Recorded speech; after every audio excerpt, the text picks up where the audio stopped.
Bene, bene, siamo partiti, siamo in diretta, siamo online. Benvenute e benvenuti a tutte le persone che ci seguono, e tutte le nostre ospiti e i nostri ospiti di questa sera. Questa nuova diretta è organizzata dalla Manifesto Sardo, Ala di Pensiero e Giornalia, dal titolo "C'è un'alternativa nel mondo malato? Come superare la crisi sociale, ecologica e sanitaria, riflessioni dall'enciclica Fratelli Tutti". Io sono davvero molto felice e soddisfatto, e parlo a nome di tutta la comunità del Manifesto Sardo, di poter ospitare questo confronto coinvolgendo mondi a noi laici solo apparentemente lontani. Penso che questo sia il tempo di profondi rivolgimenti umani, sociali e culturali, momenti di forte confusione e vita complicata, non solo a causa della pandemia. Chi come me vive in maniera distante la religione, ma vuole cambiare l'ordine delle cose esistenti, non può rimanere cieco, non può non ascoltare, non può non confrontarsi con coloro che, come me, resistono dentro questi tempi di emergenza climatica, sanitaria e sociale. Noi non possiamo parlare, non possiamo non parlare, non possiamo non dialogare con tutti coloro che cercano di costruire una società nuova, una società che voli alto, più in alto del pensiero dominante e dei rapporti di forza di una società sempre più decadente. E il contributo dell'enciclica presentata oggi è una delle tante voci globali che chiedono unità ai conflitti sociali del mondo, ai conflitti sociali presenti nel mondo, una unità per superare questo stato di cose presenti e vivere le nostre relazioni e la nostra quotidianità in una forma collettiva, direi più politica. Nel linguaggio utilizzato dal Papa si fa riferimento alla comune appartenenza alla famiglia umana e al fatto che siamo tutti sulla stessa barca e dunque bisognosi di prendere coscienza che in un mondo globalizzato e interconnesso ci si può salvare solo insieme, per utilizzare appunto le parole del pontefice. Motivo ispiratore più volte citato è il documento sulla fratellanza umana firmato da Francesco e dal grande imam al-Hazar nel febbraio del 2019. Le sole premesse di questa enciclica apparsa oggi sono straordinarie secondo me, perché sono contenute delle affermazioni che volano davvero alto rispetto a tutto questo sterile agitarsi di certa politica e del sistema mediatico globale. Il Papa si rivolge soprattutto a coloro che stanno nel mondo delle diseguaglianze, a coloro che favoriscono le diseguaglianze con le loro azioni e con i loro silenzi, e che non riescono e non vogliono vederle e tantomeno riconoscerle. Il Papa la definisce una enciclica sociale che mutua il titolo dalle ammonizioni di San Francesco d'Assisi, che usava quelle parole per rivolgersi a tutti i fratelli e le sorelle, proporre loro una forma di vita dal sapore di Vangelo. Non è casuale, infatti, la scelta della giornata di presentazione da parte del Pontefice, perché oggi è il 4 ottobre, si festeggia infatti San Francesco d'Assisi. Fraternità e amicizia sociale sono le parole scelte dal Pontefice per indicare una strada, un percorso che concretamente possa connettere le due dimensioni del mondo sempre più distanti tra loro, il popolo, le istituzioni e quindi le persone e il potere, la relazione tra le persone e il potere. E Francesco ribadisce con forza il no alle guerre, e non è un no generico e privo di sostanza, ma è un no che indica i nomi e i volti di coloro che producono le guerre nel mondo, e è la cosiddetta globalizzazione dell'indifferenza. Nell'enciclica si fa riferimento ha un qualcosa che a noi laici impegnati per i diritti dei rifugiati e dei richiedenti asilo interessa molto da vicino. Si fa riferimento infatti ai diritti che non hanno frontiere e alla necessità dell'etica nelle relazioni internazionali. E questa è una risposta chiara ed evidente, cristallina, un messaggio alla sfida politica di un governo globale dal volto umano, un governo globale dal volto umano che governi i fenomeni migratori, suggerendo ai governi di tutto il mondo il contrasto delle parole dell'odio, il contrasto di chi vorrebbe blindare i porti e bombardare le navi delle organizzazioni non governative, delle ONG. È un messaggio per trovare il modo più efficace di sgonfiare questa enorme bolla che cresce sempre di più di razzismo, di xenofobia e di intolleranza che ci circonda a partire dall'estensione dei diritti di cittadinanza a tutte le persone che oggi vengono considerate ancora oggi straniere nel proprio paese, con uomini e con donne senza cittadinanza che lottano per i diritti dei futuri nuovi cittadini e per superare leggi obsolete che rendono impossibile acquisire la cittadinanza. Io mi fermo qui e lascio la parola a Franco Meloni, direttore di Aladdin News e organizzatore insieme a Giornalia di questo confronto.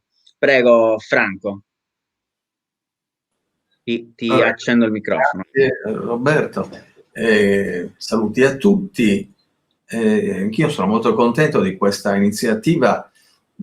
Forse resteremo un po' sulle generali, non avremo forse il tempo di scendere anche a un'attività concreta di proposte, però vedremo, anche se non sarò smentito, se invece queste proposte ci potrebbero anche essere, ma soprattutto potremmo anche darci altri appuntamenti.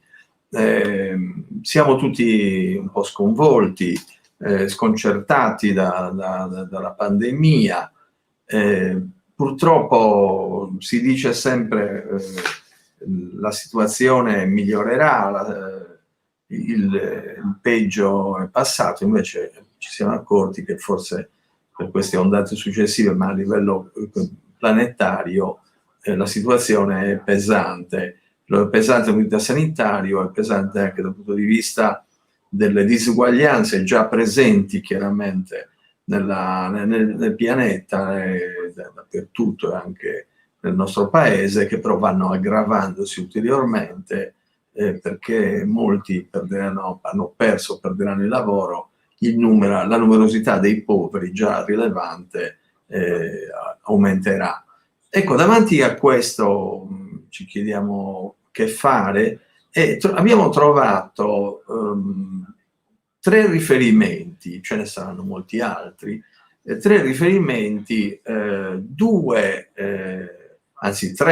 documenti di Papa Francesco, che come leader mondiale assume questi problemi, anche se lui lo fa con intento pastorale, però poi diventano anche indicazioni.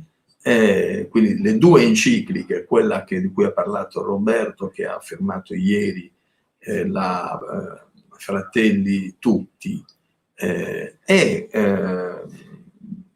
e l'altra, quella precedente del 2015, ormai è fatto 5 anni, della Laudato Si.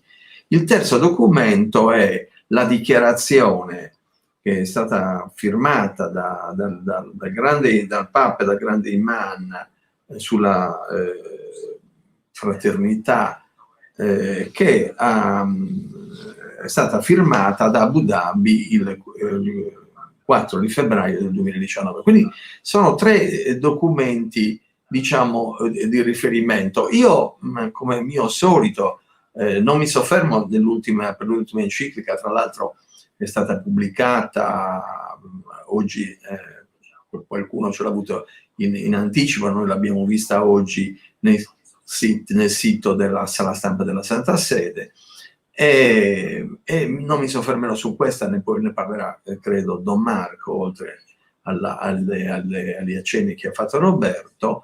Mi soffermo invece, neppure mi soffermo sulla Laudato Si, perché è l'enciclica comunque di riferimento per quanto riguarda diciamo, gli sconvolgimenti ambientali, ma uniti ai problemi sociali, e quindi in una logica, come dice Papa Francesco, di ecologia integrale, in cui tutto è connesso, e quindi tutto deve concorrere a salvare il pianeta, ma chi lo abita, l'umanità, ma anche tutti gli altri esseri viventi. Qualcuno dice, guardate che il pianeta poi si salverà, sopravviverà comunque. Quello che è più problematico è che sopravvivano gli esseri viventi a queste condizioni climatiche, ma a queste condizioni di contrasti tra gli umani. Le guerre continuano, come dice Papa Francesco, siamo in presenza di una guerra mondiale, di una terza guerra mondiale a pezzetti. A me piace, prima di dire qualche cosa su questo, la Laudato Si, io la connetto all'agenda ONU 2030, sì, questa è tutta laica, che è venuta dopo la Laudato Si è del maggio 2015, l'agenda 2030 invece del settembre 2015, quindi addirittura Papa Francesco ha anticipato con questa enciclica. Lui non vuole che si chiami ecologica, è un'enciclica di pastorale. Sappiamo che le encicliche, diciamo, sono circolari dei papi che impegnano la cattolicità, però mi pare, ma da Giovanni XXIII in poi, nel 1963, con la Pacem in Terris, c'è questo bel rivolgersi a tutti gli uomini di buona volontà, e così fanno tutti i papi, e così fa Papa Francesco nelle sue encicliche. E quindi queste encicliche diventano documenti importanti per tutti, per l'umanità. Ecco, e noi ne cogliamo l'importanza. Tra l'altro sono scritti in maniera complessa, però semplice anche il messaggio, è molto chiaro, e a me piace, come dicevo, connetterlo all'agenda ONU 2030. Brevemente, si tratta di un documento dell'ONU, dell'Organizzazione delle Nazioni Unite, che attraverso 17 obiettivi, goals come li chiamano, obiettivi che vanno appunto dalla tutela dell'ambiente al rispetto dei diritti, al diritto al lavoro, al rispetto delle persone. Ecco, vanno questi 17 goals tracciano un percorso per cui virtuosamente tutti i paesi dovrebbero seguirle, attraverso poi la declinazione di questi obiettivi in particolari diciamo, obiettivi da raggiungere, da percorrere. Beh, va bene, purtroppo si può dire che che non è un obbligo l'agenda, però possiamo iscrivere i paesi virtuosi in una lista, distinguendoli dai paesi non virtuosi che non seguono questi obiettivi. Anche l'Italia e l'Europa, in maniera chiara anche nell'ultimo periodo, si è posta il problema di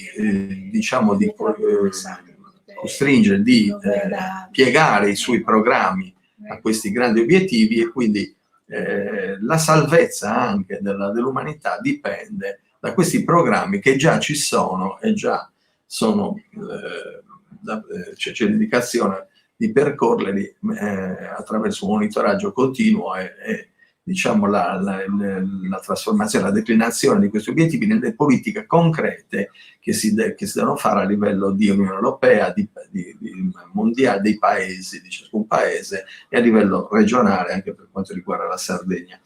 Ecco, questa liaison, questo collegamento, io penso debba essere sempre tenuto presente, soprattutto quando si agisce nel mondo laico, delle politiche che si devono attuare. Io mi limiterei qui, vorrei dire solo qualche altra cosa. Il terzo documento è la dichiarazione di Abu Dhabi del 4 febbraio 2019, che insomma parte da questo principio che se esiste per i credenti un unico Dio, e questo Dio vuol dire che tutti siamo fratelli, e che quindi le religioni non devono portare al conflitto, diciamo, soprattutto ai conflitti armati, all'odio, alla contrapposizione, al terrorismo, ma devono portare alla pace, alla fratellanza, a perseguire i diritti e quindi quelli che sono gli obiettivi, diciamo, virtuosi per tutta l'umanità. E quindi è molto importante che questa dichiarazione di Abu Dhabi venga conosciuta innanzitutto, ma credo Papa Francesco poi la riprende anche molto nell'enciclica Fratelli Tutti, e quindi verrà riproposta, ed è molto importante che per esempio il mondo islamico faccia questo percorso, ma anche tutte le altre religioni. Io chiuderei qui il mio intervento ribadendo il fatto di essere molto contento di questo percorso che noi stiamo attuando nel nostro piccolo, si dirà, ma è importante. E vorrei, per chiudere, fare una citazione di due grandi, tra l'altro un credente e un non credente, cioè esattamente il cardinale Carlo Maria Martini e Norberto Bobbio, il filosofo Norberto Bobbio, che condividevano questo concetto.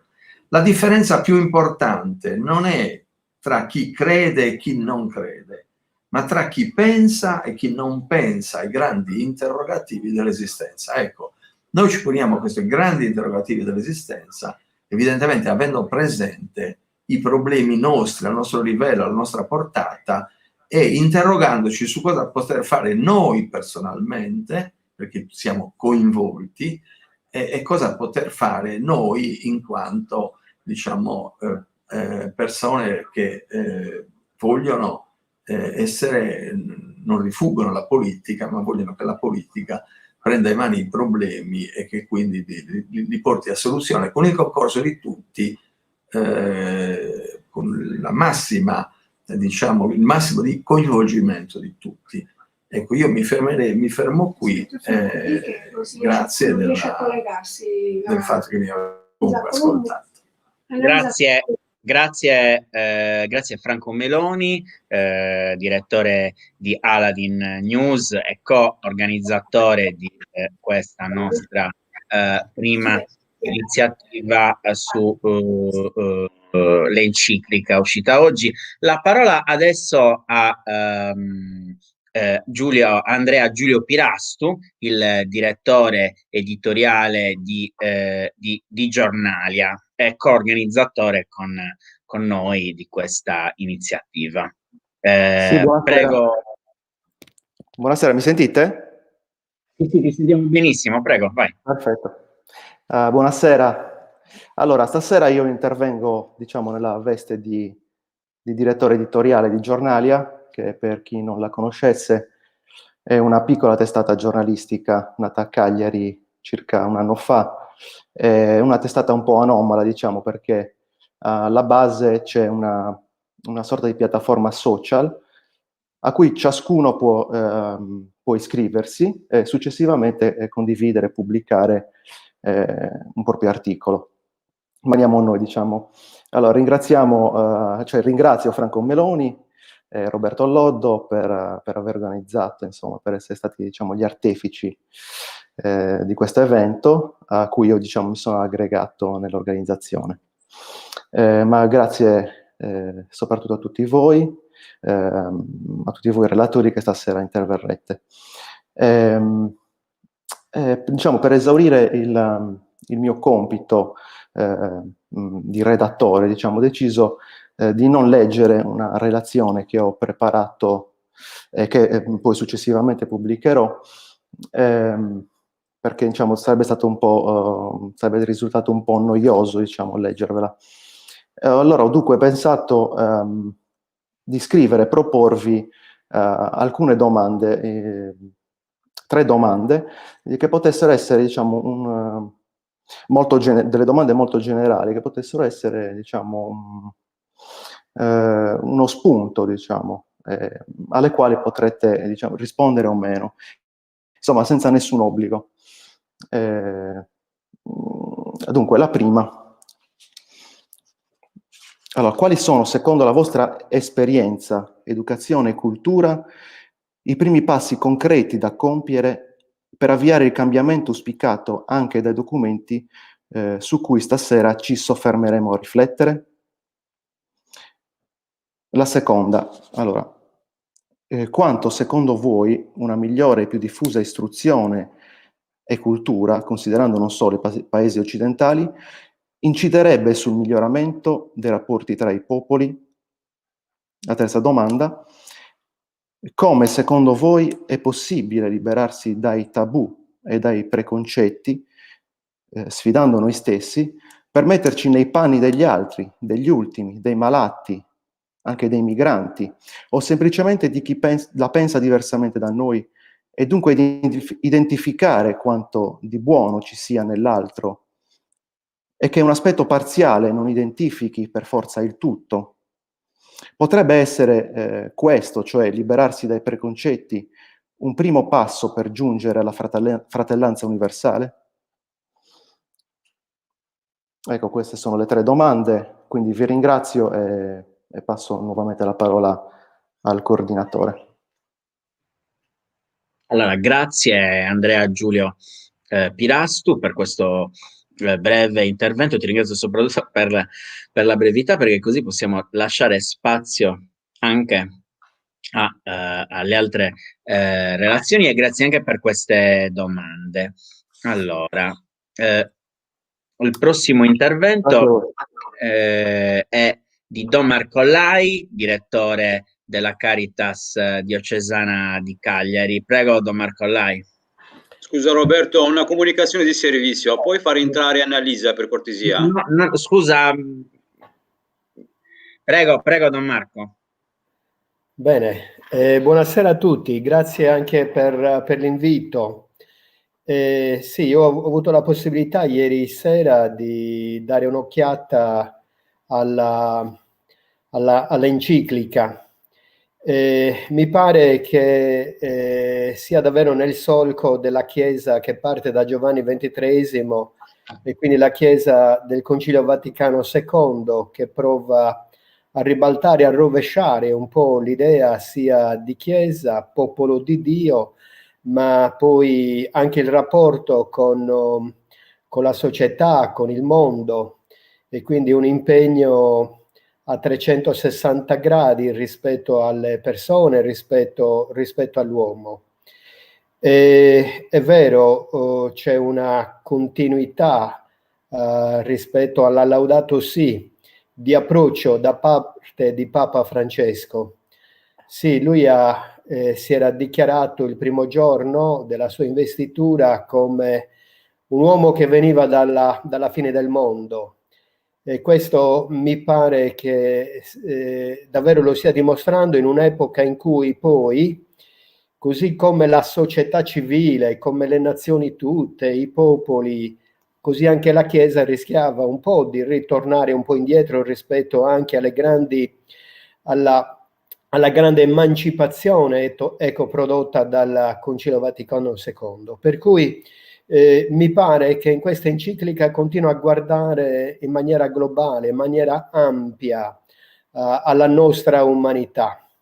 È vero che con la Laudato Si poi ci ha aiutato a ragionare anche andando oltre, in un certo qual modo, l'interesse parziale, quello dell'uomo, e quindi quasi l'uomo padrone del creato, e ha parlato invece poi di nuovo di ambiente, di terra, di esseri viventi, per il credente di creature, eccetera, ma ha provato a proporre la responsabilità di una casa comune, dove tutti in un certo qual modo siamo responsabili in un criterio positivo, quindi non padroni ma responsabili.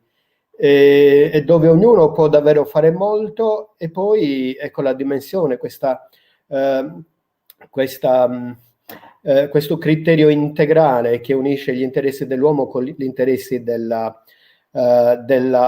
terra e di tutti i suoi esseri viventi, dell'ambiente stesso, del clima. Allora mi pare che questa enciclica Fratelli Tutti continui ancora in questo approccio da parte di Papa Francesco. Quindi dopo questa dimensione che ha abbracciato l'ambiente, il creato, la terra, l'universo intero, e poi oggi si va invece a mirare un po' a quelle problematiche legate a quali relazioni ancora, quali relazioni umane, quali relazioni tra le persone, relazioni tra i diversi cetti sociali, relazioni tra i popoli. Allora mi pare che questa enciclica possa essere davvero un bel contributo da parte della Chiesa Cattolica alle questioni del mondo, alle questioni che ci riguardano proprio tutti. E un'altra cosa che è molto evidente, il Papa parla in maniera molto pragmatica e quindi va dritto alle questioni. Le questioni dove, a seconda del pensiero ideologico o pseudo-ideologico, ognuno un po' le tira dalla sua parte.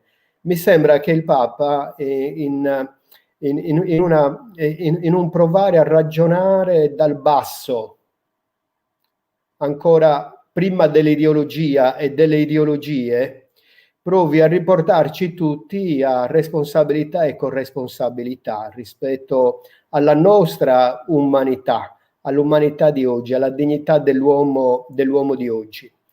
È interessante come quasi in quella sorta di prologo poi, va bene, proprio lui ha preso il nome di Francesco, il riferimento è senza dubbio Francesco d'Assisi, l'ha laudato sì pure, anche frates omnes, quindi fratelli tutti, si riferisce ancora a Francesco d'Assisi, ma mi pare anche l'aneddoto, più che l'aneddoto, poi proprio la testimonianza grande, forte, la rivoluzione di Francesco d'Assisi. Lui si richiama nel prologo proprio il suo viaggio in Egitto, l'incontro con Malik al-Kamil, in un contesto di guerra, le crociate da una parte, i musulmani dall'altra, e lui prova ad affermare un criterio, una logica diversa. Mi pare che sia questo l'approccio di Papa Francesco, è sempre un po' spiazzante, ci costringe a vedere il mondo e i problemi della nostra umanità partendo dagli ultimi della terra, partendo dalla periferia, ecco, della nostra umanità. L'impostazione che viene data dall'enciclica, dicevo pragmatica, sì, perché parte dalle questioni, dalle ombre, in un mondo che è chiuso.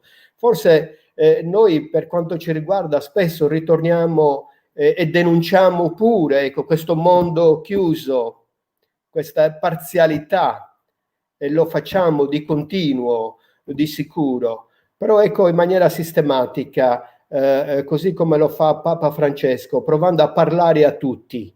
Mi sembra che sia una bella opportunità per credenti e non credenti, per tutti quelli che hanno a cuore l'uomo, hanno a cuore gli uomini, le donne, l'umanità tutta. Quindi questo primo capitolo, le ombre di un mondo chiuso, non mi soffermo perché sappiamo bene quali sono le analisi che continuamente noi stessi riprendiamo, ma parte anche da un'icona biblica del Vangelo. Beh, lui è un papa e quindi non poteva fare diversamente. Mi pare che nel titolo di quel capitolo ci sia davvero una delle questioni in questo momento che sono davvero inquietanti. Un estraneo sulla strada, e lì rientrano davvero in questa analisi, anche in questa riflessione profonda che Papa Francesco fa in questo capitolo. Credo che rientrino davvero le riflessioni, anche partendo da punti di osservazione, da esperienze diverse da parte di tanti altri, che sia davvero la questione, uno dei nodi che dobbiamo sciogliere, e cioè un'umanità che considera un pezzo di umanità estranea, un uomo che considera estraneo un altro uomo, Allora l'icona biblica sostiene un po' tutto il pensiero di Papa Francesco, nel senso che anche l'estraneità può convergere e può diventare spazio e luogo di incontro, di conoscenza, di presa in carico, di cura, eccetera. Mi sembra che sia davvero un nodo da sciogliere in questo nostro tempo, dove in tanti, ecco, l'estraneo, prima noi, poi gli altri, è il pensiero che rischia, almeno mediaticamente in tanti momenti, ho questa impressione di essere dominante. Allora non è dominante perché c'è un criterio altro, ed è il criterio poi invece esistenziale, in cui ci riporta Papa Francesco. Certo, guardando indietro, pensando agli anni 70, agli anni 80,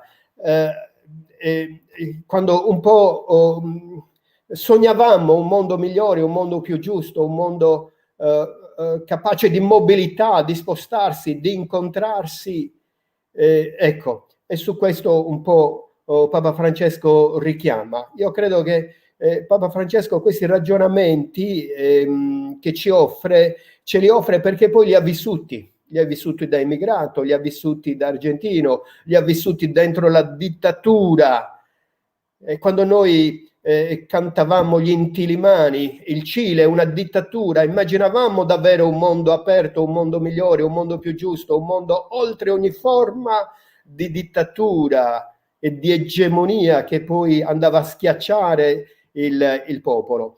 Allora, è vero, Papa Francesco parla alle persone e cerca di parlarne in profondità, e quindi usa anche parole che forse abbiamo accantonato, parla anche di cuore, un cuore aperto al mondo intero, ed è interessante anche davvero questo capitolo, perché ci mette in discussione in tutti i nostri atteggiamenti e anche in tutto questo nostro modo di guardare all'altro, al diverso che ci viene in casa e quant'altro. Ma un mondo, un cuore aperto al mondo intero, e poi nella riflessione di Papa Francesco, e questo è davvero interessante, in Papa Francesco, qualche volta dentro la Chiesa ci si lamenta perché vorremmo un po' più, o alcuni vogliono quasi l'approccio della predica. Papa Francesco invece ha un approccio diverso e parla anche di politica. È vero, anche Benedetto XVI, Caritas in Veritate, o Deus Caritas Est, o altri documenti importanti, eccetera. Ma ecco, pragmatico e a terra nelle questioni concrete, in un'epoca in cui poi la politica si sta caratterizzando ancora da polarizzazioni estreme ed estremiste, da parte di coloro che invece in un certo qual modo dovrebbero provare a offrire il bene comune e provare a offrire delle soluzioni che garantiscono oggi nel presente la dignità a tutti i popoli. Allora ecco, la politica come la più alta forma di servizio che probabilmente noi stessi in questi anni, forse in questi mesi, in questi anni, di fronte proprio ad esempi di politicanti o di politica parziale, e quindi una politica che cura soltanto gli interessi di pochi, e che poi diventa anche populista. È molto chiaro Papa Francesco, non la manda a dire proprio, e invece parla di popolarismo e quindi di protagonismo della gente e del popolo. Mi sembra davvero, se sto andando fuori, Roberto, fermami subito, però sì, no, concludi pure. Allora la conclusione potrebbe essere un po' questa, e cioè che Papa Francesco poi prova a ragionare anche nella dimensione della relazione stretta, e quindi dell'incontro, e quindi del dialogo. Recupera anche la dimensione addirittura dell'amicizia, il dialogo e l'amicizia sociale, percorsi di incontro, e poi alla fine va a dare un po' una un richiamo forte alla religione cattolica in primo luogo, a tutte le religioni, in maniera tale davvero che ci possa essere un impegno delle religioni al servizio della fraternità nel mondo. E tutto questo lo fa andando a recuperare tutta una serie di grandi uomini, di grandi personalità che poi in questo senso si sono spesi.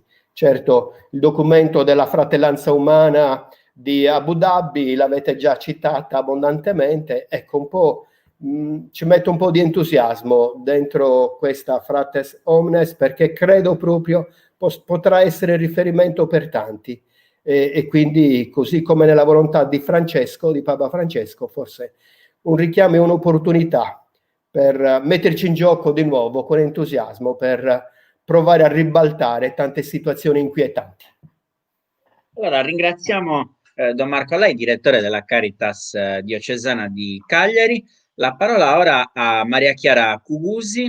Maria Chiara Cugusi è la addetta stampa della Caritas Sardegna, è giornalista professionista, dottore di ricerca in storia, istituzioni e relazioni internazionali dell'Asia e dell'Africa moderna e contemporanea. Oltre alla collaborazione con la Caritas diocesana, vorrei ricordare che ha curato anche il dossier annuale con la delegazione regionale della Caritas Sardegna. Prego, Maria Chiara Cugusi.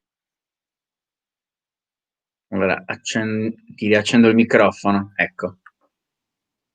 Ok, adesso mi sentite. Grazie Roberto. Allora, io ho preparato un breve intervento su quella che è l'esperienza della Chiesa cattolica in Tunisia. Mi sono occupata abbondantemente di questo argomento durante il mio dottorato e poi durante una successiva pubblicazione che è stata un po' il frutto del mio dottorato. La storia diciamo che la missione, il ruolo della Chiesa in Tunisia è molto particolare. Per capire la missione della Chiesa cattolica in Tunisia oggi è necessario far riferimento alla storia della Chiesa cattolica lì nel paese. È una storia particolare ed è, diciamo, segnata da una tappa fondamentale, quella dell'indipendenza tunisina. Nel 1956 la Tunisia diventa indipendente e questa è una data particolare perché segna proprio un cambiamento enorme in quella che è proprio il ruolo della Chiesa, nel senso il passaggio da una Chiesa potente, in qualche modo legata al protettorato francese, quindi legata al colonialismo, tra virgolette, a una Chiesa invece umile, che si mette proprio al servizio del paese, ed è proprio la missione che poi caratterizza la Chiesa in Tunisia oggi.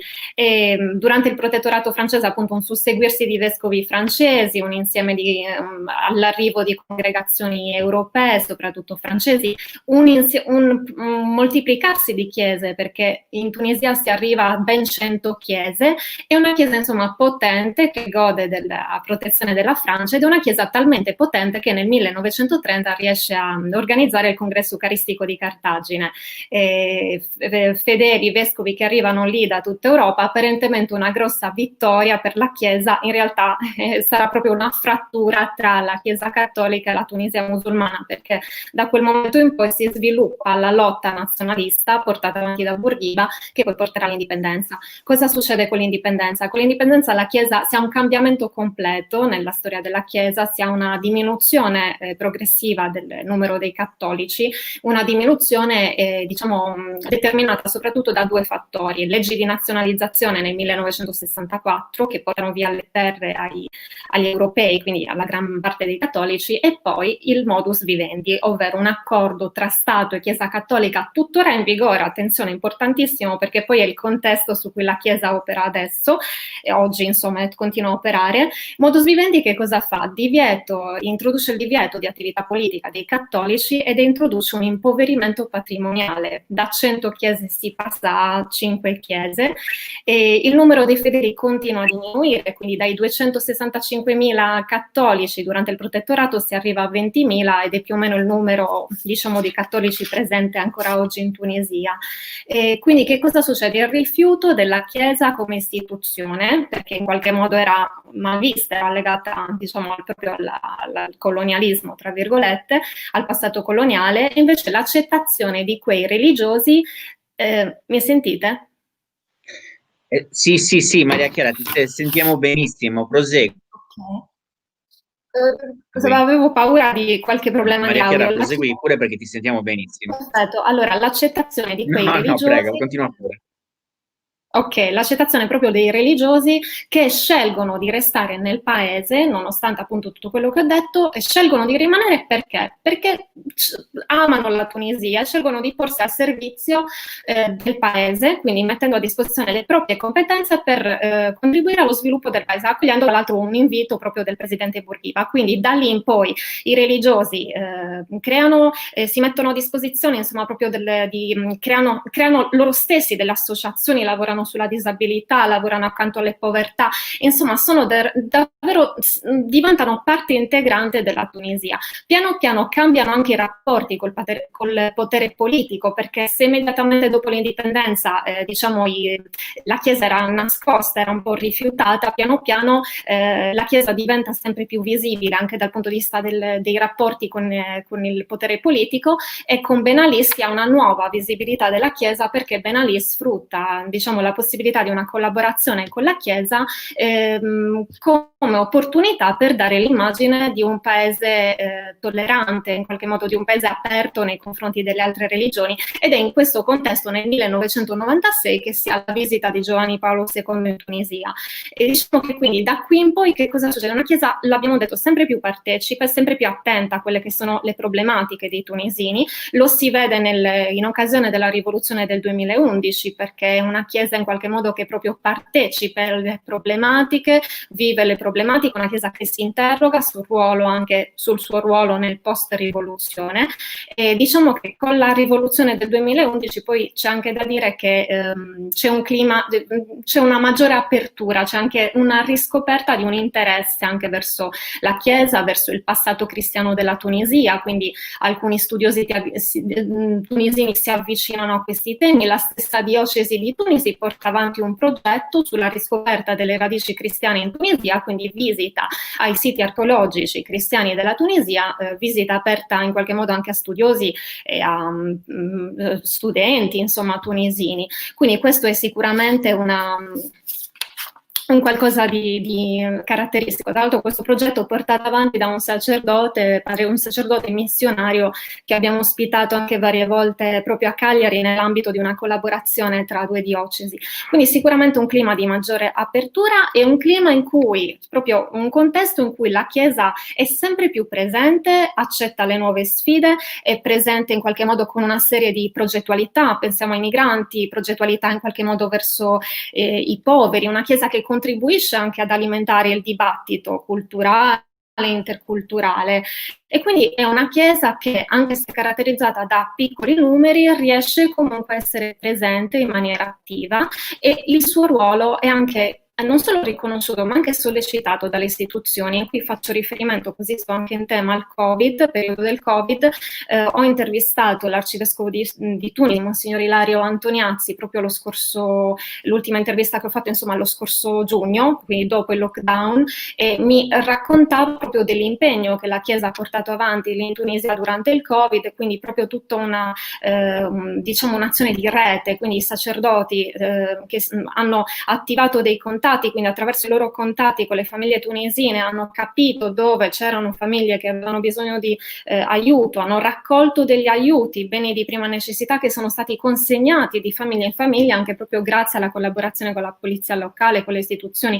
Quindi davvero è un qualcosa molto importante. Stessa cosa per la rete che si è attivata durante il Covid con i medici tunisini, perché ci sono dei medici tunisini che collaborano con la Caritas Tunisia sistematicamente, che quindi durante il Covid si sono resi disponibili per assicurare le visite ai pazienti che avevano altre malattie al di là del Covid. Insomma, quindi anche questo è proprio un esempio concreto di come il dialogo si concretizza nel paese attraverso delle azioni concrete, tangibili, ecco, quindi penso che sia un'esperienza caratteristica, insomma, ha una sua specificità.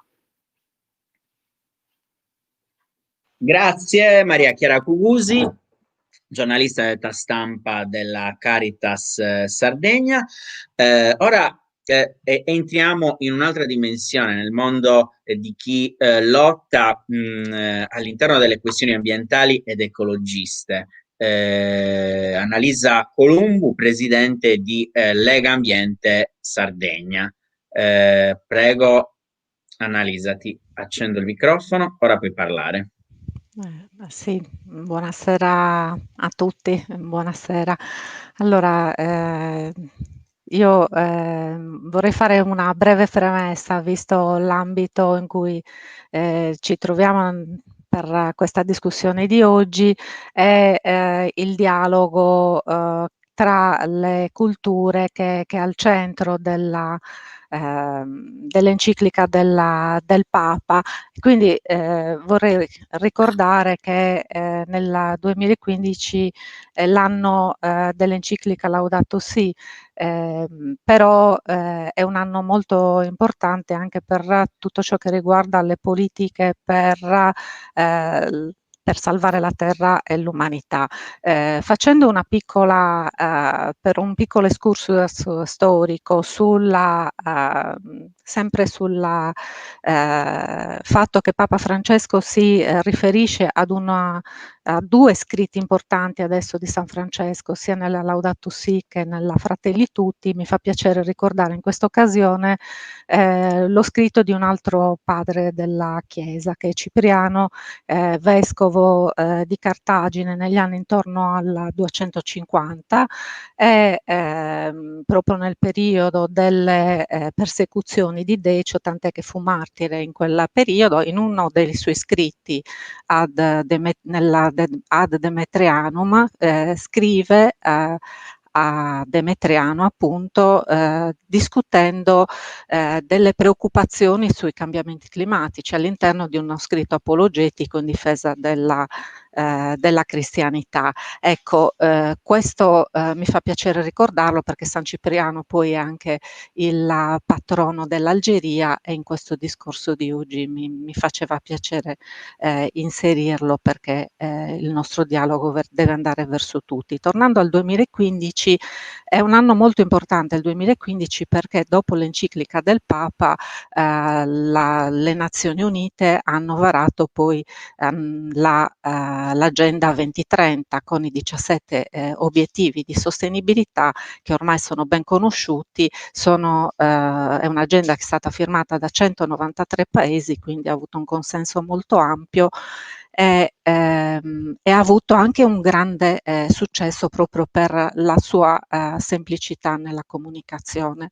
Nello stesso anno sono stati firmati anche gli accordi di Parigi sul clima, che hanno avuto un effetto molto molto importante nel catalizzare l'attenzione del grande pubblico sui temi dei cambiamenti climatici e temi ambientali in generale. Gli anni successivi sono stati un pochino tiepidi e nelle scelte che sono state fatte, mentre il 2019 è un anno che si è caratterizzato, mi fa piacere ricordarlo, per l'impegno dei giovani, con Greta Thunberg, che ha dato con la sua determinazione uno slancio molto forte, ma alla fine del 2019 poi, con la presidenza di Ursula von der Leyen alla Commissione europea, la Commissione europea poi tra il dicembre 2019 e il gennaio del 2020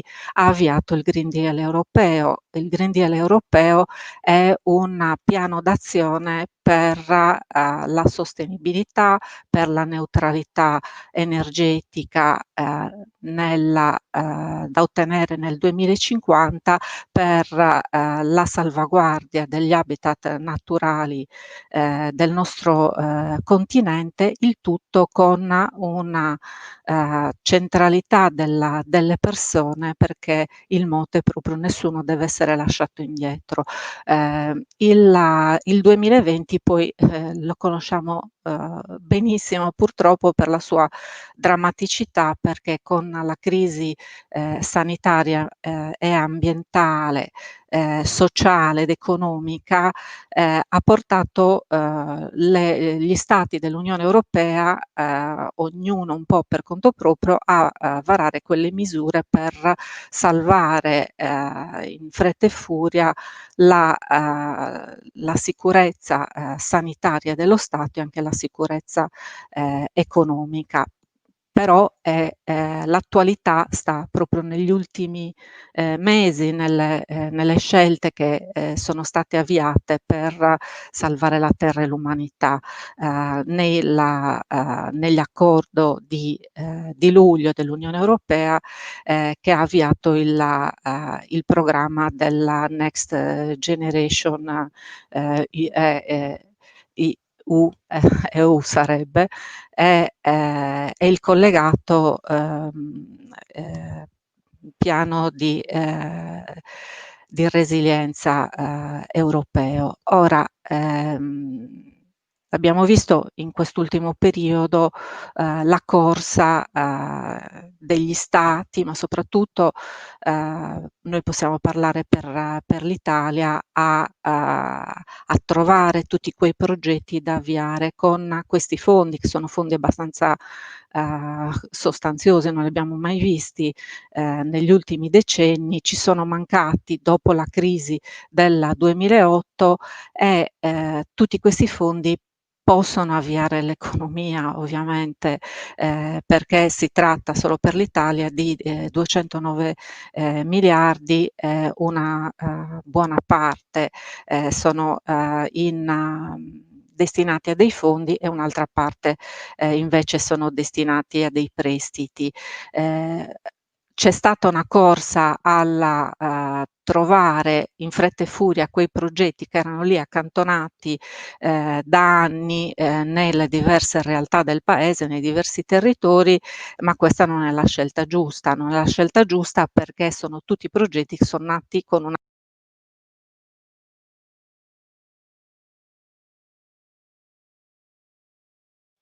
Annalisa, potresti controllare il tuo microfono perché forse non si sente la tua voce.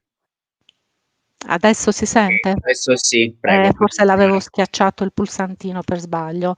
Non so se si è verificato da tanto questo problema. No, tranquilla, solo quando ti ho bloccato io, puoi continuare.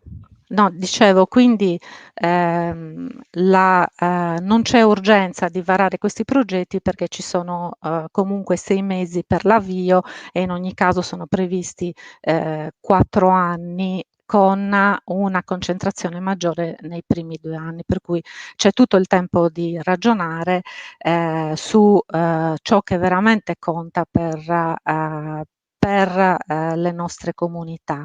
La Lega Ambiente, il Forum per le disuguaglianze e le diversità in questi giorni scorsi hanno espresso la volontà di partecipare a questo dialogo, a questo discorso con dei ragionamenti proprio per fare in modo che questo piano di investimenti e i progetti correlati siano dedicati principalmente al Green Deal europeo, quindi alla giusta transizione nel senso che nessuno deve essere lasciato indietro, laddove si fanno delle scelte di riconversione industriale non si deve lasciare indietro chi è occupato in tutti quegli impianti che prevedono l'utilizzo delle fonti fossili. La priorità appunto è la transizione energetica verso Un il minuto, mondo Annalisa, delle rinnovabili, però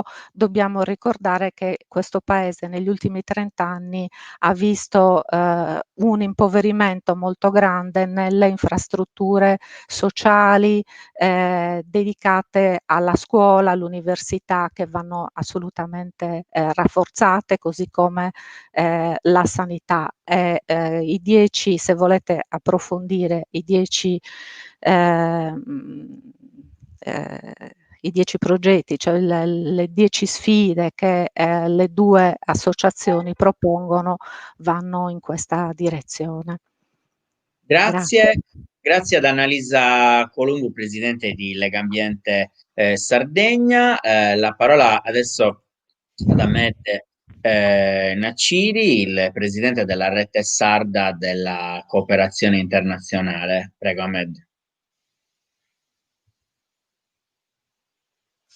Sì, accendo il microfono. Allora, prima ho sentito il giovane giornalista che ha fatto un po' delle domande, perciò io direi di vedere un attimino, anche di dare delle risposte, no? Anche se sono un po' difficili, perché comunque quando si parla del discorso di stare tutti insieme in un ambito spesso crea, diciamo, di conflitti.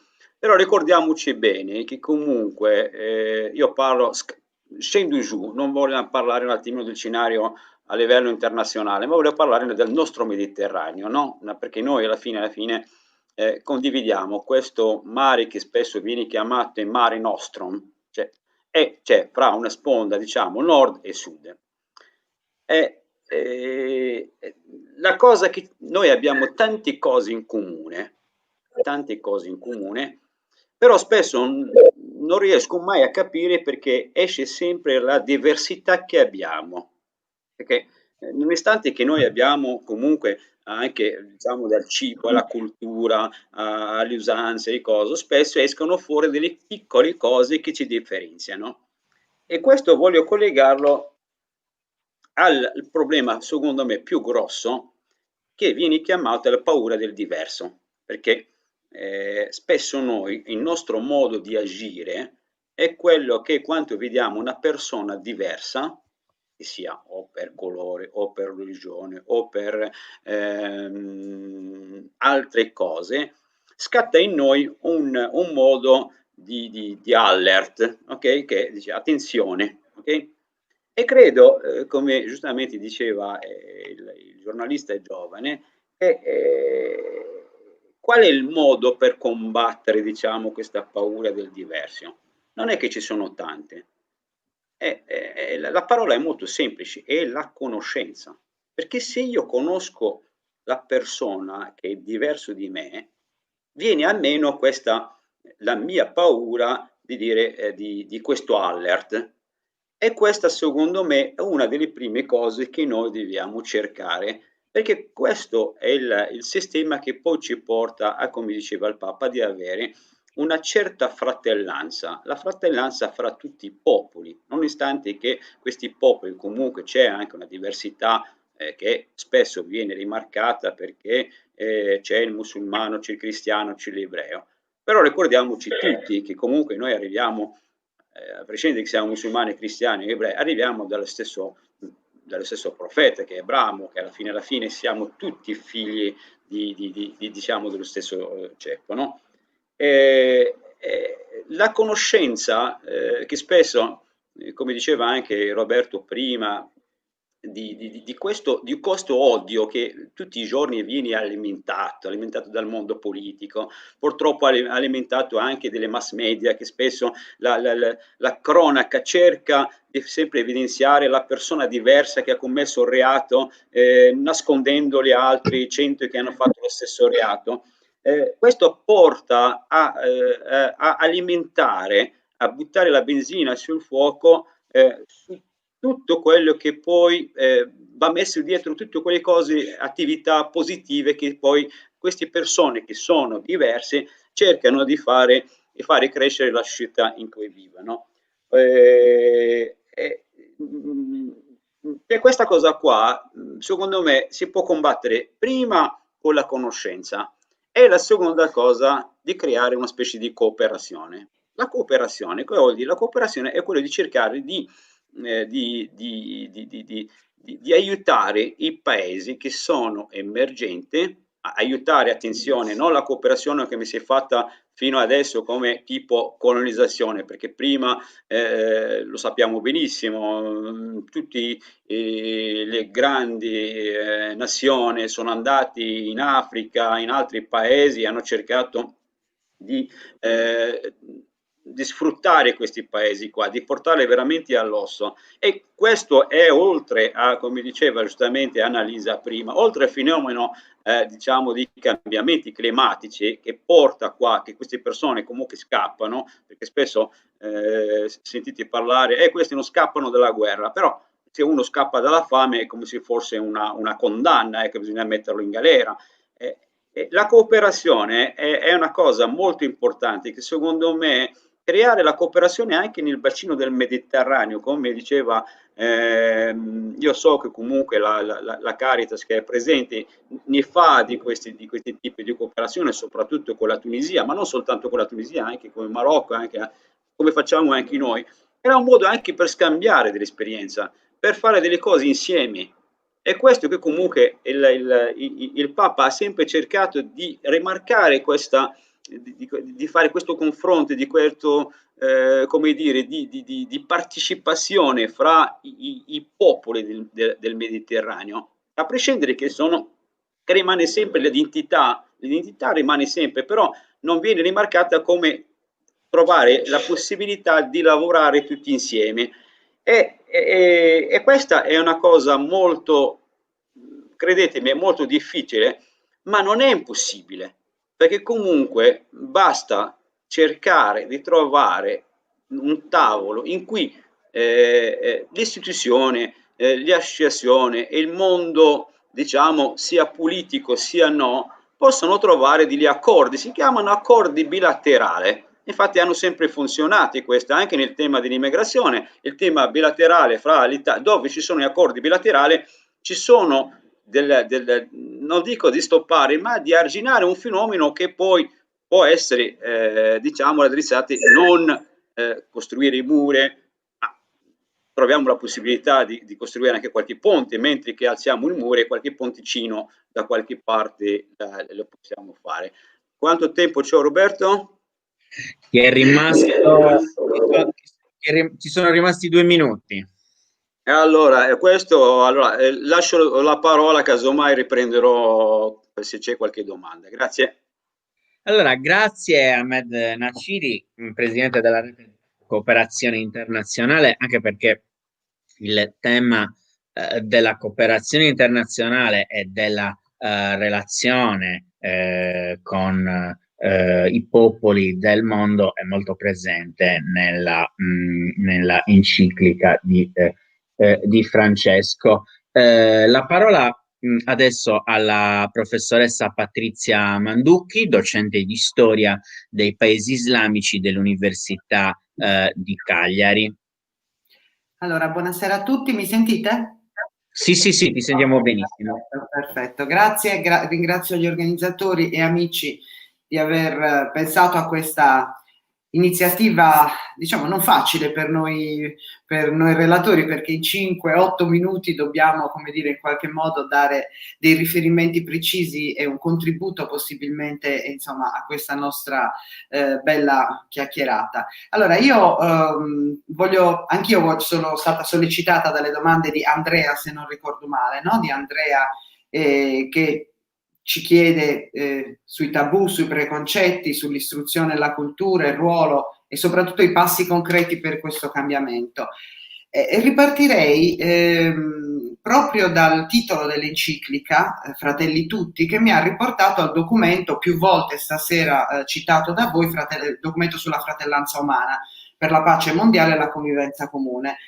Però per guardarlo da un'altra prospettiva, diciamo, non del tutto diversa. Avete parlato molto del ruolo appunto di Papa Francesco, di quanto sia importante questo documento, che ritorna poi nell'enciclica più e più volte, viene citato proprio con interi passi, se da quel poco che ho avuto modo di vedere, perché insomma è stata resa pubblica oggi. Questa enciclica, questo documento firmato, come diceva Franco prima, nel febbraio del 2019, è stato, come dire, è un documento importantissimo, perché è un documento, come dire, firmato e controfirmato dal già nominato grande imam di Al-Azhar, Ahmad Tayyib, o Taib, forse meglio, che è l'imam del più grande centro di studi, della più grande moschea del mondo sunnita, e quindi in qualche modo mi viene da dire l'interlocutore giusto per poter dialogare con Sua Santità Papa Francesco, no? Perché vorrei dire, il dialogo interreligioso e il dialogo fra le culture e religioni è un punto di partenza imprescindibile per quel superamento, e mi ricollego ai dubbi di Andrea e a quanto già detto da molti degli altri relatori, per il superamento dell'intolleranza, della xenofobia, della violazione dei diritti umani, in generale di quello che mi viene da definire l'arretramento sui valori della convivenza, che a mio parere sono uno dei segni più tangibili e più gravi di questa complessa crisi sociale dei nostri tempi, di questo mondo malato, e non solo malato di Covid. E per citare proprio Papa Francesco, come è già stato fatto, appunto per combattere questa globalizzazione dell'indifferenza.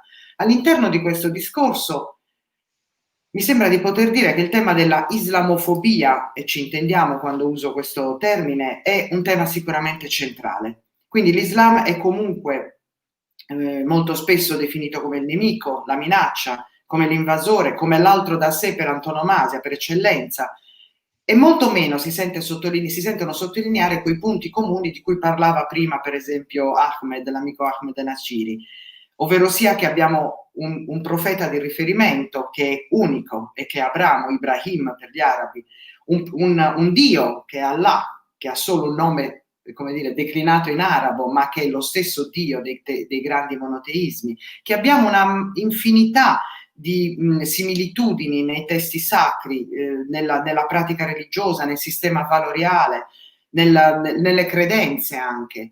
E questo documento, il documento sulla fratellanza umana per la pace mondiale e la convivenza, è infarcito anche di passaggi del Corano. Ne cito uno fra tanti, giusto perché è all'inizio: in nome dell'innocente anima umana che Dio ha proibito di uccidere, affermando che chiunque uccide una persona è come se avesse ucciso tutta l'umanità, e chiunque ne salva una è come se avesse salvato l'umanità intera. Questo è il Corano. Quindi dentro questo documento non c'è solamente una grande apertura della Chiesa cattolica, e quindi un grande lavoro, importantissimo lavoro di apertura, non scontato, perché negli anni passati non è stato, voi mi insegnate, così visibile non è stata così visibile questa apertura, ma c'è anche un grande tentativo di apertura anche da parte del mondo musulmano. Il mondo musulmano nella figura del grande imam di Al-Azhar, un riformatore. Ahmad Tayyib è un teologo, è laureato alla Sorbona di Parigi, è uno studioso di teologia islamica, è un imam che ha avuto nella sua lunga carriera, come dire, religiosa, molte critiche, ma che non si può non definire un grande riformatore. Sta riformando Al-Azhar dall'interno e sta tentando di riformare, per esempio, anche di dire la sua in qualche modo, e non è un'opinione qualsiasi, ma è un'opinione legale, quella che viene proclamata da Al-Azhar, dal grande imam, e quindi che ha un certo valore, anche se non cogente del tutto, per tutta la comunità sunnita, che rappresenta il 90% dei musulmani nel mondo, anche per esempio sulla questione femminile, eccetera. Di recente si è espresso anche con grande apertura su questo. Ecco, quindi dialogare con l'Islam è importantissimo, perché è l'altro per eccellenza in questa fase storica che viviamo in questi ultimi anni, ed è importantissimo però trovare anche l'interlocutore giusto. Cioè l'Islam, come molti di voi sapranno, non ha un papa, non ha una chiesa, non ha un sistema gerarchico clericale in qualche modo, no? Ma ha in ogni caso degli interlocutori più importanti, e firmare e controfirmare un documento come questo, così importante, dove si denunciano le radicalizzazioni, dove si denuncia l'indifferenza, dove si denuncia l'ingiustizia, non solamente il fondamentalismo e l'utilizzo strumentale della religione per la violenza, che è cosa molto lontana. E c'è un passaggio bellissimo che viene ripreso anche nell'enciclica, quando si dice che Dio non ha bisogno di essere difeso dagli uomini, men che meno con la violenza, e questo è molto importante. E quindi io penso che questi due grandi personaggi di questo momento storico del dialogo fra la Chiesa cattolica e l'Islam possono possono fare molto. Voglio essere ottimista, non viviamo certo tempi facili, ma sono convinta, per rispondere, e chiudo se sono nei tempi, forse sono stata brava, sono rimasta nei tempi, non lo so, Roberto dimmi. Bravissima Patrizia, sì, brava. L'esperienza questa, 8 minuti. Volevo dire questo proprio per rispondere alle domande pesanti, importantissime che Andrea ci ha posto. Ecco, i preconcetti, le fobie, fra cui l'islamofobia è sicuramente una delle fobie più presenti e più visibili, su cui molte carriere politiche in Europa e nel mondo si sono create e vanno avanti molto felicemente, si combattono con l'istruzione e con la cultura, con la conoscenza dell'altro. E la conoscenza dell'altro è già un passo concreto. Ecco, ho cercato di ricucire un po' le tue 3 domande. È già un passo concreto e soprattutto è il passo ineludibile, perché io non posso dialogare, non posso parlare di fratellanza come in questo caso, ma neppure di risolvere dei problemi sociali se non sono a conoscenza di come in realtà stanno le cose. Quindi il nemico fondamentale non è l'altro, è l'ignoranza dell'altro, a mio avviso. E chiudo qui, grazie. Grazie alla professoressa Patrizia Manduchi, docente di storia dei paesi islamici dell'Università di Cagliari. La parola adesso alla professoressa Esther Cois, docente di sociologia urbana dell'Università di Cagliari. Grazie agli organizzatori per aver organizzato appunto questa bella discussione, estremamente intensa finora, per cui cercherò di tenere il livello mantenendo però anche i tempi che mi sono stati assegnati e anche di seguire un po' la falsariga delle domande che Andrea ci ha posto all'inizio, appunto. Io mi sono concentrata in realtà per una casualità su un'espressione che mi è stata riportata nel presentare l'ultima enciclica di Papa Francesco, che riprende la metafora della barca, perché anche l'intervento, insomma, che avevo proposto io si intitola Sulla stessa barca, col punto interrogativo. Perché questa metafora, dal mio punto di vista, è estremamente efficace per raccontarci che cosa è stata, che cosa ha disvelato sostanzialmente la pandemia, appunto, nella quale ci troviamo, questa del 2020, rispetto a un modello strutturale che è molto antecedente appunto all'inizio della diffusione del virus, che è il mondo nel quale viviamo, cioè l'antropocene sostanzialmente, che ha creato le sue, diciamo, basi fondative proprio sulle diseguaglianze e in qualche modo il virus, la diffusione del virus è una grandissima tragedia che colpisce tutta l'umanità, ma che in realtà ha posto proprio un riflettore sull'amplificazione di diseguaglianze che già esistevano, peggiorandole in molti casi, in altri casi permettendo appunto che potessero emergere e quindi essere anche messi a tema.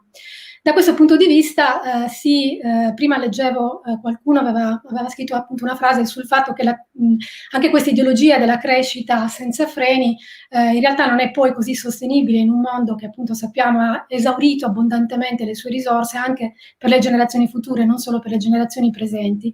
E però c'è sempre un pochino come base appunto di questa ideologia della crescita senza freni, l'idea che una marea crescente, per restare nella metafora della barca, tende a sollevare tutte le imbarcazioni. In realtà non è esattamente così, perché poi quando una marea non ha freni e subisce oscillazioni molto gravi come quelle che stiamo vivendo quest'anno, le prime imbarcazioni a perire sono quelle che sono più vulnerabili, e questo è chiaro che purtroppo lo si vede in moltissime delle conseguenze dal punto di vista sociale, non solo sanitario e economico, che la pandemia sta avendo.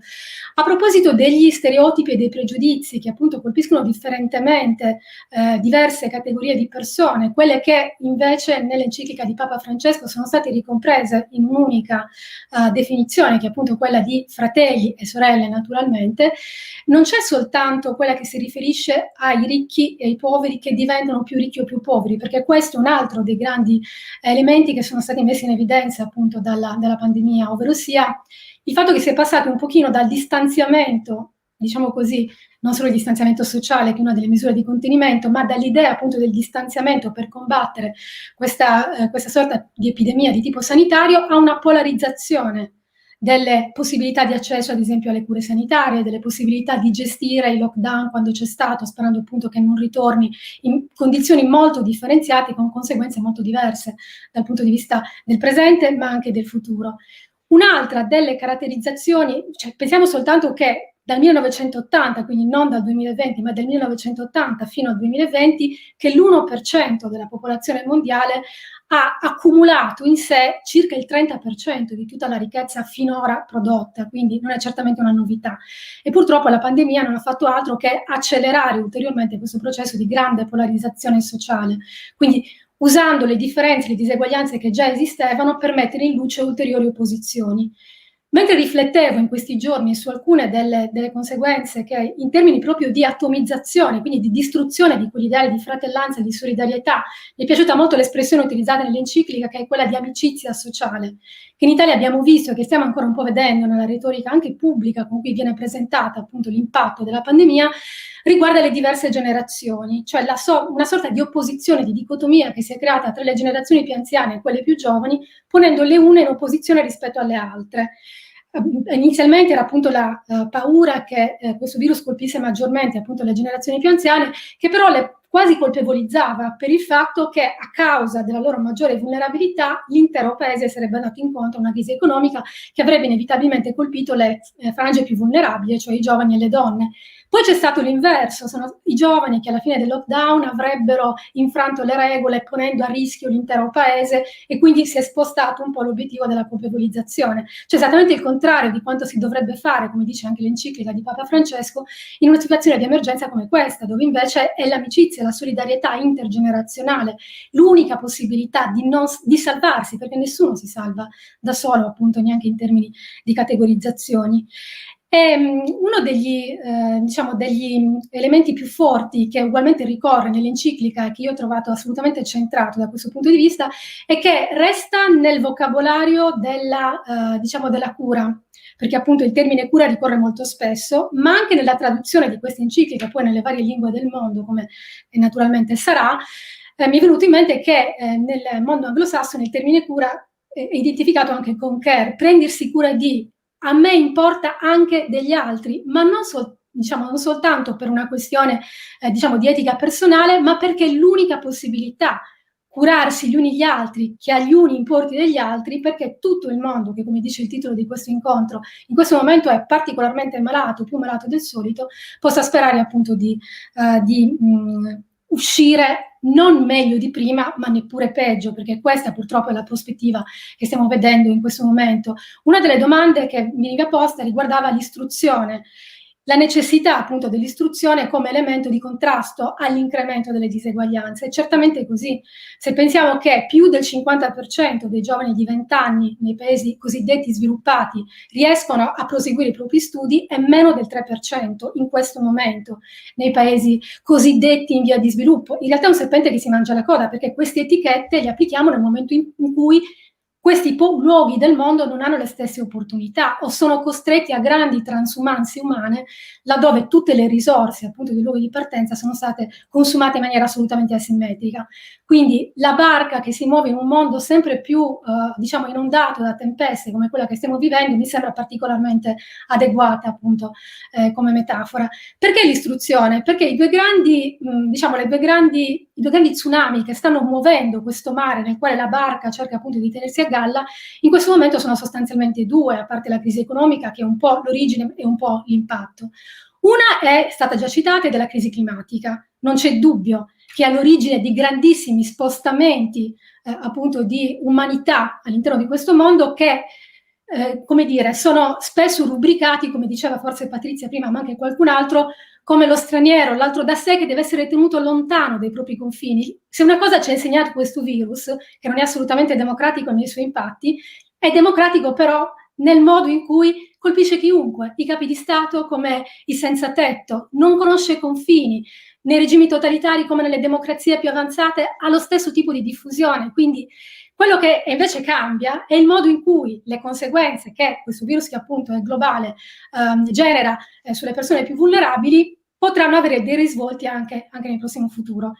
E per chiudere, perché credo di essere già un po' alla fine, vorrei soltanto, a proposito di soluzioni, citare un passaggio che io ho trovato assolutamente complementare. L'ho letta molto velocemente stamattina, mi ripropongo di leggerla molto meglio, naturalmente, l'enciclica, almeno nelle parti che si riferiscono a questo passaggio, di una dichiarazione che ha fatto il segretario delle Nazioni Unite, il segretario generale delle Nazioni Unite Antonio Guterres a luglio, quindi nel pieno appunto della pandemia, in cui sottolineava esattamente quello che dice Papa Francesco nella sua enciclica, cioè l'unica possibilità di uscita da questo mondo malato in prospettiva, perché chiaramente ci vorrà tantissimo tempo, l'impegno di tutti e di tutte, è l'amicizia sociale.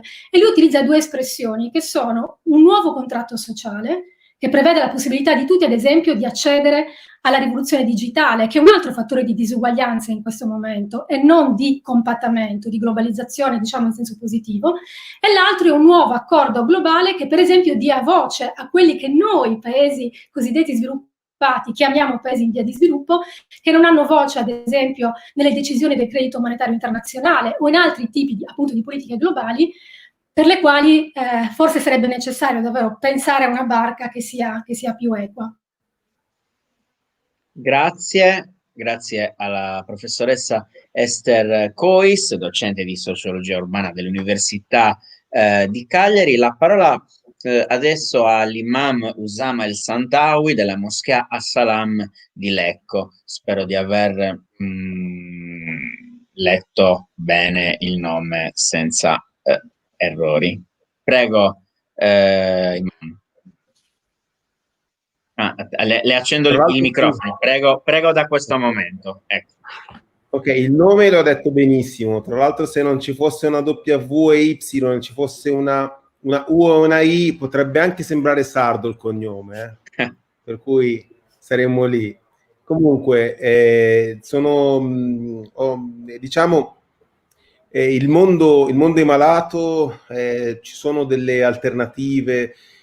Sinceramente, sono contento e felice di poter partecipare a questa discussione.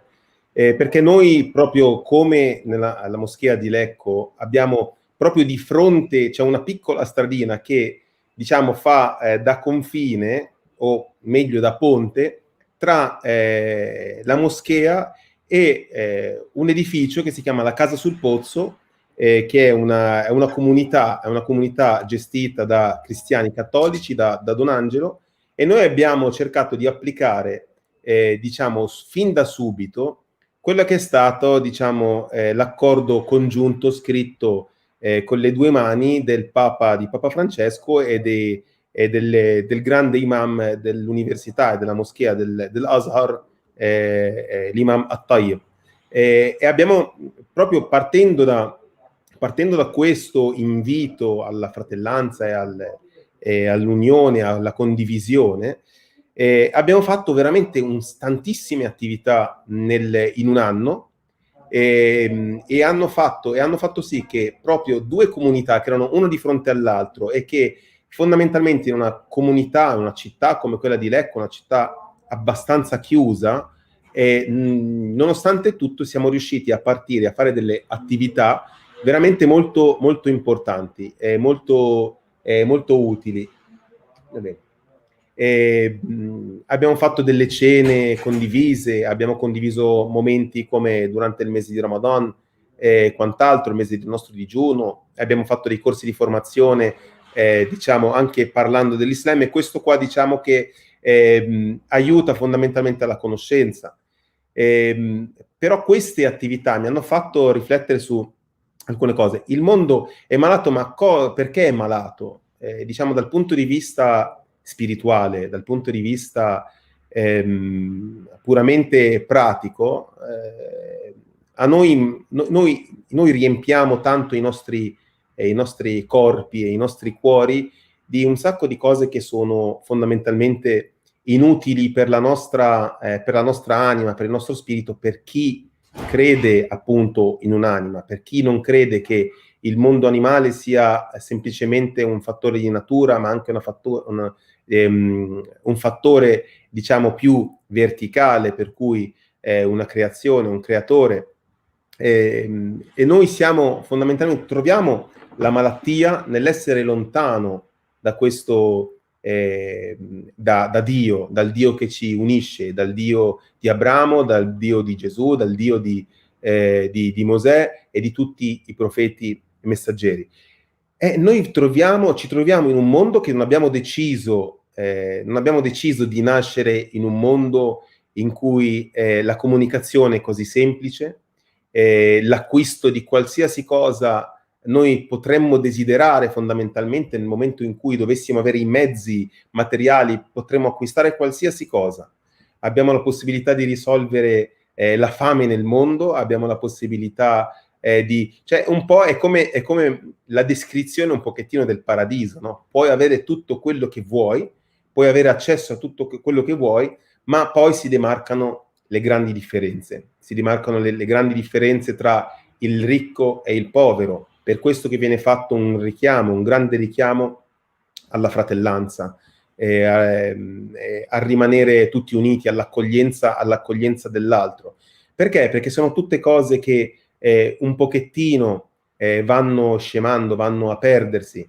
Viviamo in un mondo in cui una delle più grandi malattie è il nostro linguaggio stesso, il linguaggio che è cambiato, viene fomentato il linguaggio quello aggressivo, perciò i termini come buonismo piuttosto che essere gentili o amare il prossimo diventano quasi hanno delle accezioni negative, quasi da debole, per cui chi aiuta l'altro è fondamentalmente debole, quando noi sappiamo con certezza e abbiamo questa convinzione che aiutare il prossimo, essere al servizio del prossimo è qualcosa che ci arricchisce, se non materialmente, sicuramente spiritualmente. E queste sono tutte cose che mancano, andrebbero un attimino reinserite nel sistema educativo.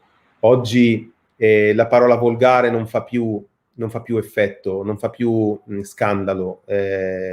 Io ricordo, io sono nato e cresciuto a Milano, per cui sono un milanese di nascita e di adozione. Tra l'altro, diciamo, il destino ha voluto che io, tra l'altro, crescessi in una casa di sardi atei, e poi è uscito l'imam, insomma. Però io ricordo che quando ero giovane, quando ero molto piccolo, quando andavo alle elementari, andavamo per le strade tranquillamente, per le strade di Milano, senza troppa paura, senza troppo stress. Ricordo che se un adulto diceva una parolaccia in presenza di un bambino, subito si metteva la mano sulla bocca, subito cercava di corromperlo con una caramella piuttosto con un 500 lire che poteva utilizzare per comprare qualcosa.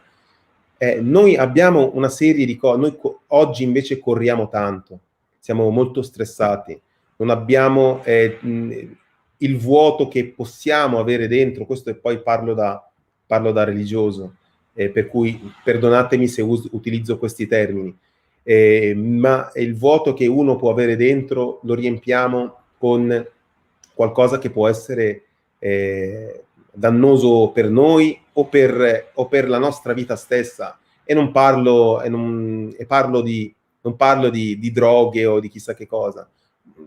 Ognuno di noi trova un vuoto e questo vuoto cerca di riempirlo con quello che soddisfa il nostro appetito, per cui ci si concentra troppo sul lavoro, ci si concentra troppo ma mai ci si concentra veramente su noi stessi. L'era dei social, l'era mi metto in mostra, l'era del voglio dimostrare agli altri che qualche cosa sono capace di farla, o che posso possedere anch'io qualche cosa. E tutto questo, diciamo, è il risultato di questo mondo che si è ammalato, ma il fatto che il mondo siamo noi, perché noi viviamo su un pianeta che ci dà delle risorse, che ci dà tutto quello che noi diciamo possiamo, tutto quello che ci basta per vivere, sopravvivere e per fare del bene, condividere. E invece siamo noi stessi artefici spesso della sua distruzione. Perciò noi che viviamo in un mondo, in un pianeta perfetto per la sopravvivenza, da che ci siamo ammalati noi abbiamo fatto ammalare anche il pianeta. Il Corano è pieno di riferimenti all'ambiente, di riferimenti alla società, di riferimenti a quello che noi possiamo, diciamo, fare per noi stessi, per gli altri, per l'ambiente, per la salvaguardia del mondo. E noi non possiamo fare altro che inserirci e cercare di capire che il problema reale sta spesso, anzi se non sempre, in noi, nella direzione che abbiamo preso e nella direzione che abbiamo voluto dare a questo mondo. C'è un piano, diciamo, di un sistema di vita del quale ognuno di noi fa parte o ha preso parte di questo sistema, e noi non possiamo fare altro che a volte possiamo semplicemente fermarci, guardarci allo specchio, guardarci dentro noi stessi, guardare dentro la nostra anima o dentro noi stessi e capire se noi facciamo parte di questo processo di, diciamo, che fa ammalare ancora di più il nostro mondo e quindi noi stessi, l'eredità che noi lasceremo alle generazioni future. In Occidente, io parlo dell'Occidente da occidentale, anche se il colore della mia pelle o il mio nome parlano di un altro mondo. La verità è che io sono nato, cresciuto, ho studiato, ho mangiato, ho fatto tutto quello che potevo fare in Occidente, per cui quando parlo di Occidente io mi ci metto dentro. L'Occidente ha un po' perso la possibilità, ha un po' perso anche la possibilità di aprire un dialogo sincero, un dialogo vero, un dialogo tollerante, anche se questa parola non piace a molti, la parola tolleranza non piace a molti, ma invece dobbiamo essere in grado di confrontarci lealmente, veramente, senza avere paura di, diciamo, di dire qualcosa che possa eventualmente offendere l'altro nel confronto. Perciò abbiamo perso il pensiero, non c'è, la filosofia si è fermata e abbiamo bisogno di sviluppare la filosofia, sia la filosofia nella vita, ma la filosofia anche politica, e questo parlo da studente di scienze politiche, per cui c'è un ingranaggio che si è bloccato e c'è una macchina che sta andando in una sola direzione, che è una direzione che consuma, che è una direzione che è puramente materiale, solo che noi consumiamo non solo ciò che compriamo, ma in verità stiamo assolutamente consumando noi stessi. L'era dei social, e con questo concludo, l'era dei social che ha creato una generazione che è fondamentalmente anti-social, e non parlo dei nostri giovani, molto giovani, ma parlo della fascia di età che oggi si sta abituando ad usare questi mezzi, e quindi c'è anche la fascia di età dei 20, 30, ma anche 40 anni, che non riescono più fondamentalmente, laddove finisce un rapporto, a riprendere dei rapporti normali, passatemi questo termine. Perciò noi possiamo però fermare questa macchina, ognuno di noi può fare il suo dovere, la sua, diciamo, aggiustare pezzo per pezzo, mettere la sua goccia, e ognuno di noi deve cominciare da noi stesso.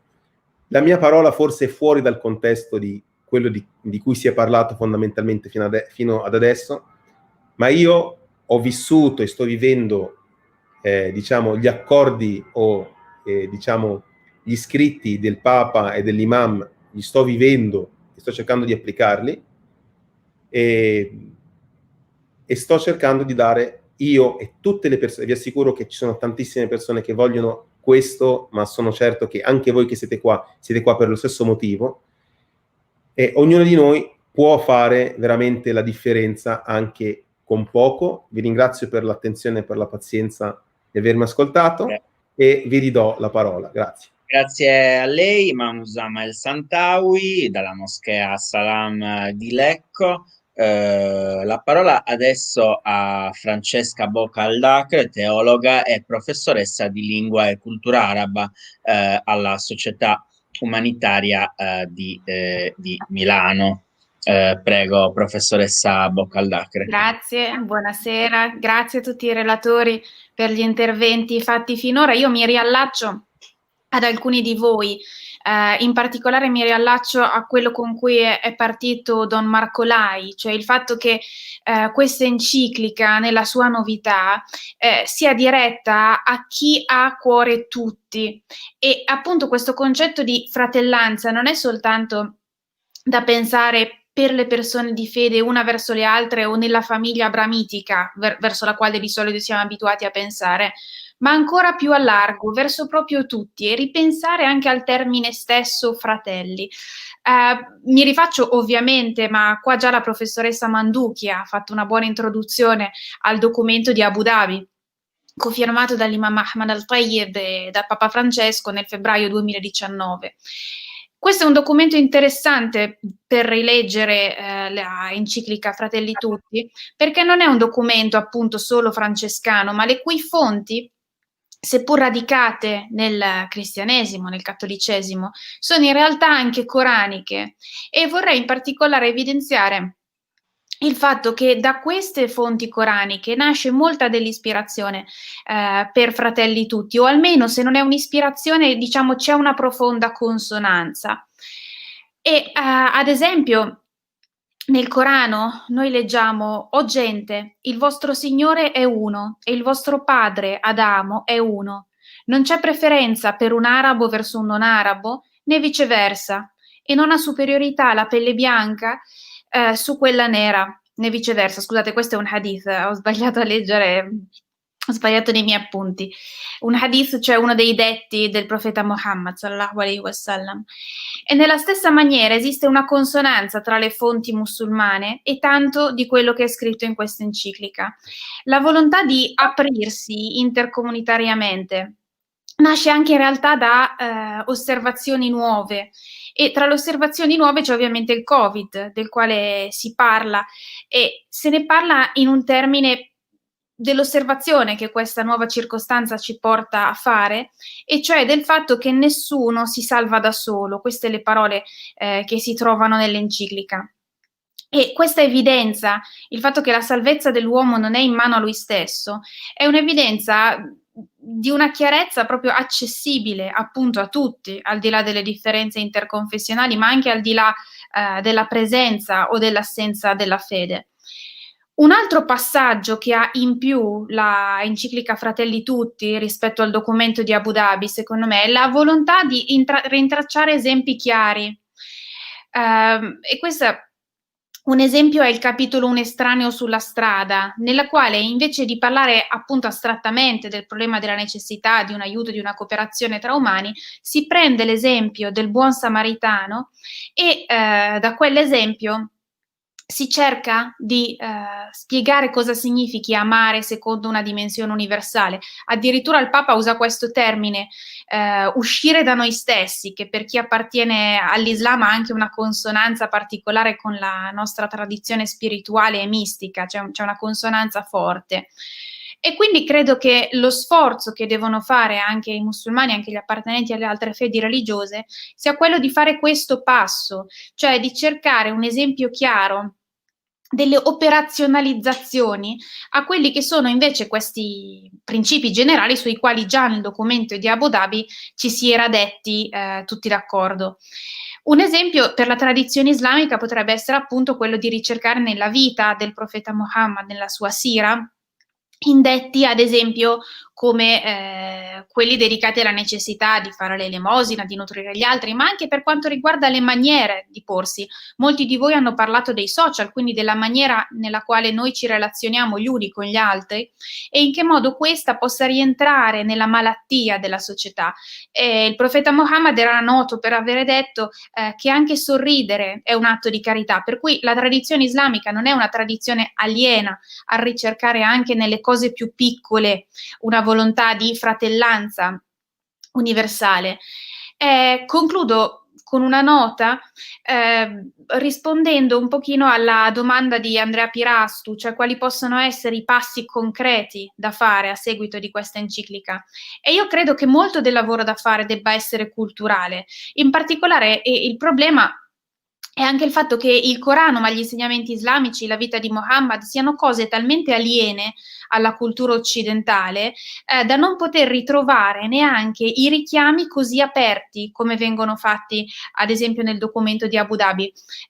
Io mi sono occupata di questo tema con un articolo per la rivista italiana di teologia dell'evangelizzazione, che ha voluto ospitare un mio intervento che spiegava le fonti scritturali islamiche nel documento di Abu Dhabi, perché anche a un lettore colto nell'ambito della teologia queste non saltano subito agli occhi, e quindi credo che oltre a tutti i lavori che voi avete evidenziato e sui quali sono d'accordo, sociali, etici, economici, politici, sia anche necessario un lavoro culturale. Vi ringrazio dell'attenzione e dello spazio. Grazie Francesca Bocca Aldacre, teologa e professoressa di lingua e cultura araba alla Società Umanitaria di Milano, lo ricordo. Questo era il nostro ultimo intervento all'interno di questa iniziativa di confronto che partiva proprio dall'analisi e dalla riflessione su l'ultima enciclica presentata oggi da Francesco.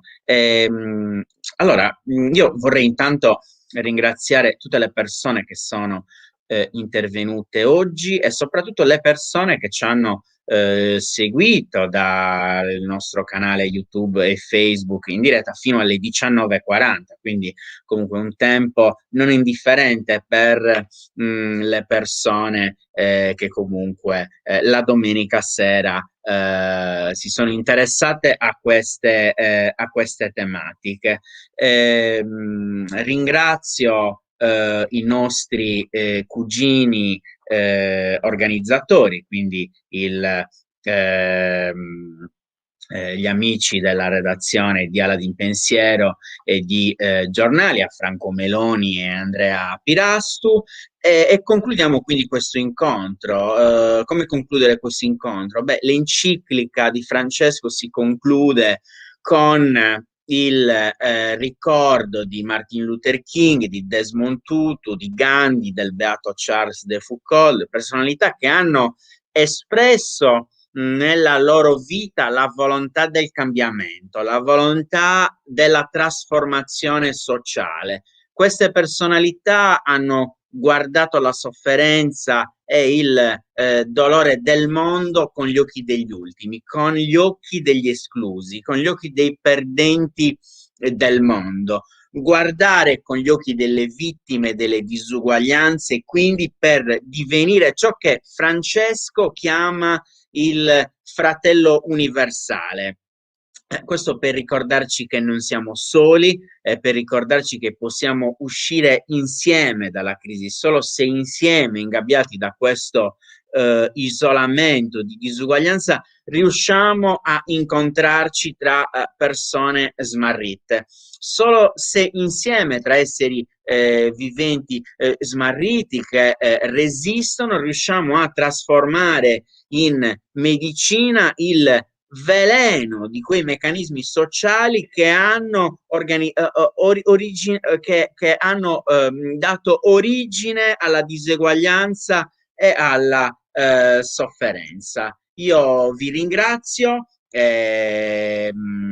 Vi ricordo anche che sarebbe prezioso se i vostri interventi fossero poi anche pubblicati nelle nostre 3 testate nei prossimi giorni, quindi vi invito a inviarceli. Buona domenica e buona serata a tutte e tutti. Grazie, arrivederci. Ciao, grazie, ciao. Grazie, arrivederci.